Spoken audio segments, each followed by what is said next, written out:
बिस्मिल्लाहिर्रहमानिर्रहीम। अस्सलाम वालेकुम। मैं doctor Mohammad Ashfaq Awan life care medical clinic से बात कर रहा हूँ। उम्मीद करता हूँ कि आप सब खैरियत से होंगे। अल्लाह ताला आप सब को अपने हिफ्ज़ मान में रखे। आमीन सुम्मा आमीन या रब्बिल आलमीन।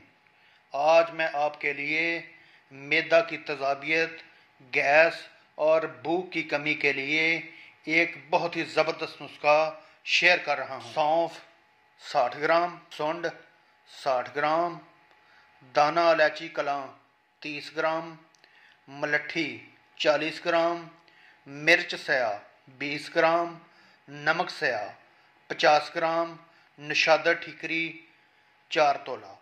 इन सब चीज़ों को अलग-अलग पीस लें, बाद में यकजान कर लें।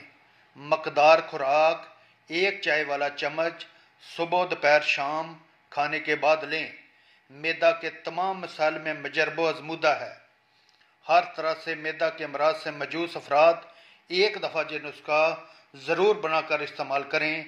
आप लोगों से गुजारिश है कि आप मेरे इस YouTube चैनल को ज़्यादा से ज़्यादा लाइक, शेयर और सब्सक्राइब करें। बेल आइकन को लाजमी प्रेस करें ताकि नए आने वाली हर वीडियो आप तक आसानी से पहुंच सके। थैंक यू, जज़ाकल्लाह।